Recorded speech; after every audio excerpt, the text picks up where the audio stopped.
Chapter number 10 ہم نے چھڑوا دیا ہے، میرا گھر میری جنت، وہ بچوں آپ نے نہیں کرنا۔ اس سے اگلا چیپٹر ہے جذبہ شہادت۔ یہ بڑی پیاری کہانی ہے، میں آپ کو سناتا ہوں۔ غزوہ احد آپ صلی اللہ علیہ وسلم کے زمانے میں ایک جنگ ہوئی تھی۔ جب مسلمانوں کو پتہ لگا کہ کافر ان پر حملہ کرنے والے ہیں تو آپ صلی اللہ علیہ وسلم نے سارے مسلمانوں سے کہا کہ جنگ کی تیاریاں کرو۔ سب نے جنگ کی تیاریاں شروع کر دیں، لڑائی کے لیے مشقیں تلوار وغیرہ آپس میں چلاتے تھے، گھوڑے بھگاتے تھے تو جنگ کی تیاریاں شروع کر۔ ہر گھر سے نوجوان اٹھتے تھے، آپ صلی اللہ علیہ وسلم کے پاس جاتے تھے جنگ کے جذبے سے۔ ایک دن ایسا ہوا کہ جنگ کی تیاریاں ہو رہی تھیں تو آپ صلی اللہ علیہ وسلم معمول کے مطابق، مطلب روزانہ کی ترتیب کے مطابق جنگ کی تیاریاں دیکھنے کے لیے جب باہر تشریف لے گئے تو دیکھا کہ دو چھوٹی سی عمر کے دو لڑکے، مطلب 15 سال کے دو لڑکے، وہ بھی جنگ کی تیاریاں کر رہے ہیں۔ تو آپ صلی اللہ علیہ وسلم نے فرمایا کہ تم چھوٹے ہو، تم گھر چلے جاؤ، ابھی تم بہت چھوٹے ہو۔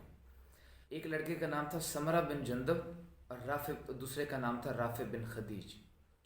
تو رافع کے والد نے عرض کیا، یا رسول اللہ، میرا بیٹا تیر چلانے میں بہت ماہر ہے۔ ابھی اتنا ہی کہا تو رافع اپنے آپ کو بڑا دکھانے کے لیے نا پنجوں کے بل، تو آپ کو پتہ ہے نا جب کسی نے اپنے آپ کو بڑا دکھانا ہو، اونچا لمبا دکھانا ہو، تو وہ اپنے پاؤں کے پنجوں کے اوپر ایسے کر کے کھڑا ہو جاتا ہے، ٹھیک ہے؟ تو ایسے ہی حضرت رافع کھڑے ہو گئے۔ تو آپ صلی اللہ علیہ وسلم نے ان کا جذبہ دیکھ کر ان کو جنگ میں آنے کی اجازت دے دی۔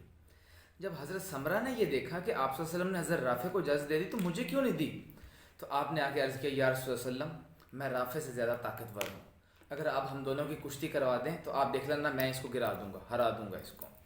تو آپ صلی اللہ علیہ وسلم مسکرا پڑے، فرمایا چلو کشتی کرو۔ جب رافع اور سمرہ رضی اللہ تعالیٰ عنہ دونوں کے درمیان کشتی ہوئی تو حضرت سمرہ نے حضرت رافع کو گرا دیا۔ تو آپ صلی اللہ علیہ وسلم نے حضرت سمرہ رضی اللہ تعالیٰ عنہ کا یہ جذبہ دیکھ کر ان کو بھی جنگ میں جانے کی اجازت دے دی۔ بچوں، یہ ہوتا ہے جذبہ شہادت کا۔